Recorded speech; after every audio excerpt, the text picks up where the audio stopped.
Dan kalau dia punya, maka lebih baik dimusnahkan ya. Dan berarti kata ini lebih baik dihilangkan ya.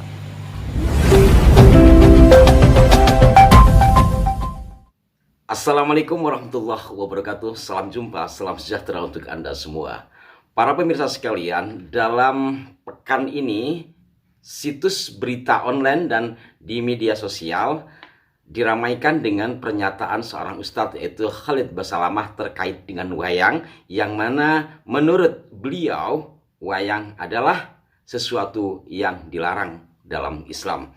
Mungkin untuk lebih jelasnya kita simak tayangan berikut ini, pernyataan dari Ustadz Basalamah. Apakah wayang dilarang? Bagaimana taubat profesi dalang?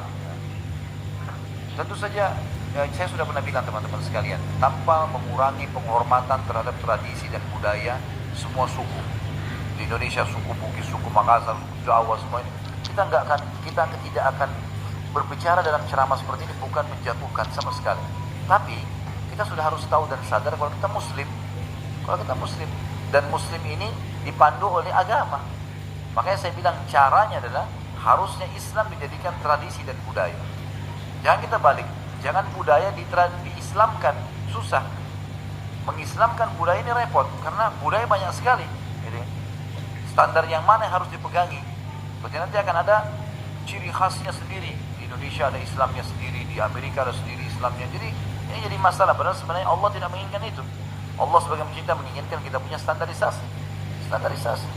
Jadi Allah alam, yang saya tahu lebih baik yang seperti ini. Kalau memang itu peninggalan nenek moyang kita, mungkin kita bisa kenang dulu, oh ini tradisinya orang dulu seperti itu. Tapi kan bukan berarti harus itu dilakukan, sementara dalam Islam dilarang. Kita sudah Muslim, harusnya kita tinggalkan. Nah, Anda telah menyimak sendiri bagaimana pendapat Ustadz Basalamah terkait dengan wayang, yang intinya wayang adalah sesuatu yang dilarang dalam Islam. Kita simak lanjutannya. Kalau masalah taubat, ya taubat nasuha kepada Allah SWT dengan 3 syarat yang sudah kita tahu. Meninggalkan dosa-dosa ketiga, menyesal dan janji sama Allah tidak mengulanginya. Dan kalau dia punya, maka lebih baik dimusnahkan ya. Dan berarti kata ini lebih baik dihilangkan ya. Saya merasa mungkin memang perlu kita pertemukan juga hal-hal seperti ini dengan ilmu pengetahuan lah sekarang. Artinya bukan kita mau menghapus 100% masalah kebiasaan dan tradisi, tapi kalau tidak cocok dengan agama, wajar kalau kita tinggalkan. Atau mungkin ada teknologi canggih yang lebih baik. Seperti orang sekarang sudah biasa tampil di panggung, bercerita, gitu kan. Maka dengan wayang-wayang ini sebenarnya sudah bisa tergantikan dengan manusia yang sudah jelas-jelas nyata gitu. Saya yakin juga kalau generasi sekarang ini lebih cenderung untuk meninggalkan itu kan, sudah merasa ini sudah zaman dulu. Mungkin bisa kita tangkap secara rasional untuk meninggalkannya dengan cara gitu juga. Nah, pada bagian ini lebih menohok lagi. Harus meninggalkan taubatan nasuha bagi para dalang. Kemudian ada kalimat yang sangat menohok, dimusnahkan.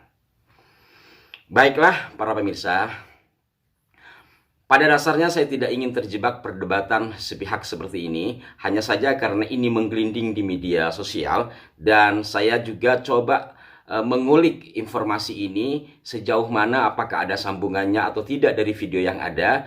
Saya belum mendapatkan, hanya saja di antara yang beredar di media sosial seperti yang saya tayangkan, termasuk dalam beberapa kanal YouTube.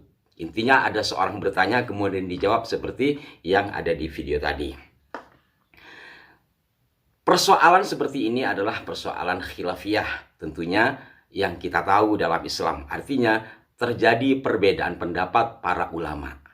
Dan perbedaan pendapat terkait dengan suatu hukum atau suatu hal itu adalah satu kewajaran. Satu kewajaran. Kita berbicara madhab besar saja ada 4, belum madhab-madhab yang lain, termasuk madhab yang dianut oleh Ustadz Basalamah.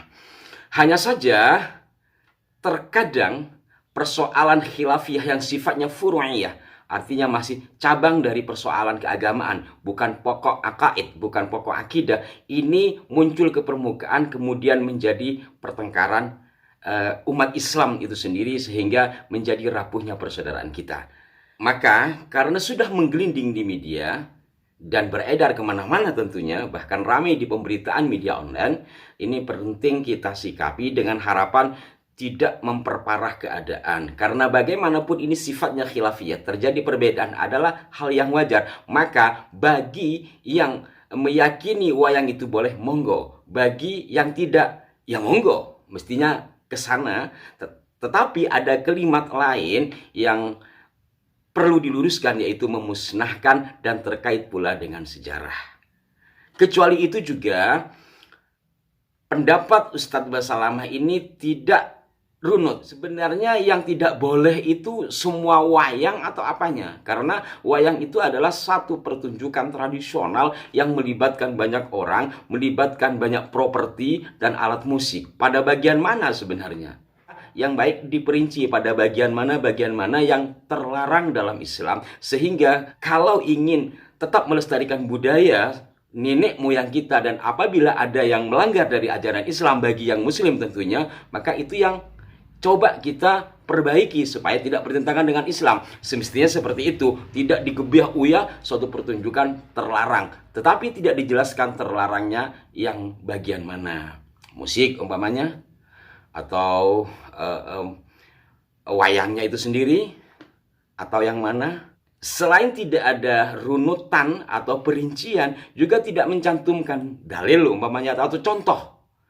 Jadi kalau ada larangan, biasanya ada sesuatu yang dicontohkan. Umpamanya kita dilarang zina, kemudian kita dilarang mencuri, atau dilarang-larang yang lain. Biasanya ada contoh, walaupun ada yang tidak sama, maka nanti ada istilah kias gitu. Nah, wayang kalau memang mutlak dilarang dalam Islam, tentu ada perintah di dalam Al-Quran, dalam hadis, atau dalam pendapat jumhur ulama. Lalu yang terlarang itu yang seperti apa? Apakah di masa lalu ada pertunjukan serupa wayang kemudian dilarang total? Atau seperti apa? Ini penting para pemirsa sekalian, karena kalau tidak demikian maka akan digebiah-uyah dan bisa saja terjadi kemiripan tapi tidak sama. Sehingga digebiah-uyah apapun yang mirip padahal substansinya beda, lalu dikatakan haram. Habis kita kalau seperti itu. Jadi secara kesimpulan apa yang disampaikan oleh beliau, tidak ada perincian, tidak ada contoh seperti apa dan bagaimananya, kemudian pendapat siapa. Apakah pelarangan itu adalah pendapat pribadi beliau? Mestinya kalau sebuah hukum setidaknya ada ijma. Maka dalam NU umpamanya ada bahsul masail untuk memutuskan sebuah perkara itu dilarang atau tidak dilarang. Ini kan pendapat pribadi yang disampaikan. Ini saya tidak perpanjang karena ini persoalan khilafiyah, dan Ustadz Basalamah sendiri tidak menyampaikan secara rinci terkait dengan dilarangnya wayang dalam Islam versi beliau. Saya akan melihat kepada runutan sejarah. Kalau semua wayang itu dianggap terlarang, padahal kita tahu siapa pencipta wayang atau setidaknya siapa yang mempopulerkan wayang, yaitu Sunan Kalijaga. Itu yang paling kita kenal, yaitu seorang ulama penyebar Islam yang tergabung dalam Wali Songo. Nah, kalau wayang itu dikatakan haram atau terlarang dalam Islam, bagaimana mungkin seorang ulama seperti Sunan Kalijaga bisa menyebarkan Islam dengan cara yang dilarang oleh Islam? Ini nggak masuk akal kita.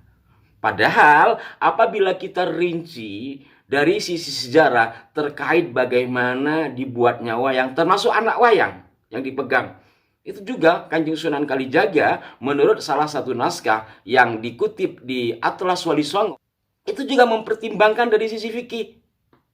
Maka bentuk wayang itu bukan manusia, karena umumnya membuat semacam patung utuh itu tidak boleh. Maka dibuatlah seperti wayang kulit umpamanya, bentuknya pipih tipis.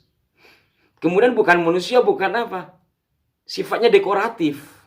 Sehingga tidak masuk dalam bagian yang terlarang dalam sebuah hal yang menyerupai makhluk hidup. Itu wayang kulit. Kalau wayang golek umpamanya, kayak patung gitu, kayak boneka, tapi nyatanya di bawah ada kain, di tengahnya bolong, dipegang begini kan. Sehingga secara utuh Wayang golek juga tidak menyerupai manusia karena terpotong di tengahnya. Artinya tidak menyerupai makhluk hidup yang nanti ada kaitannya dengan persoalan fikih.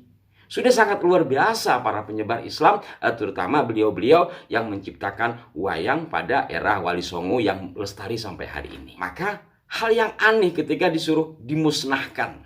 Dimusnahkan dengan mengatakan tanpa mengurangi rasa hormat dan segala halnya. Kemudian umpamanya kelompok beliau ini kan biasa membid'ah-bid'ahkan gitu ya, yang tidak ada di masa Nabi, maka bid'ah. Kullu bid'atin dolalah. Semua yang bid'ah itu dolalah, sesat. Dan setiap kesesatan finnar, itu di neraka. Seperti itu.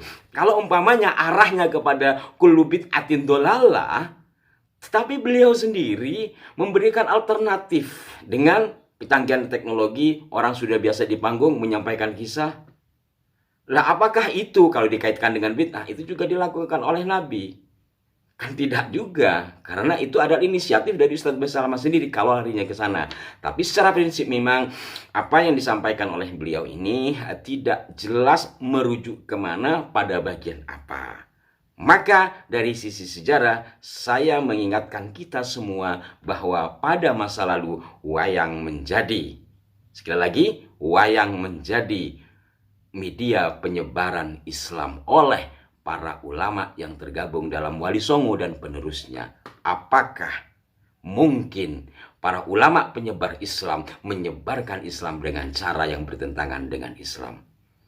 Dan di luar itu, yang sering saya ulang-ulang, kekhawatiran saya secara pribadi dan kawan-kawan saya, para praktisi budaya, bagaimana cara menghilangkan budaya bangsa kita, atau setidaknya menjauhkan kita, generasi kita dan mendatang terhadap budaya leluhurnya, sehingga tidak ada kebanggaan atas leluhurnya dan tidak ada kebanggaan atas karya seni bangsanya, kemudian menghilangkan rasa nasionalisme dan patriotisme.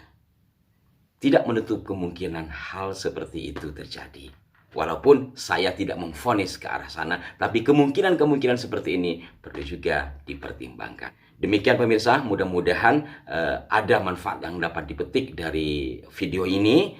Semoga kita semua dilimpahkan kebaikan, keberkahan, dan diberikan kebeningan hati dalam menatap sesuatu yang terjadi di dunia dan juga di negeri ini, sehingga menilai sesuatu tidak hanya dari satu sisi. Mohon maaf apabila ada kekurangan. Sampai jumpa. Wassalamualaikum warahmatullahi wabarakatuh.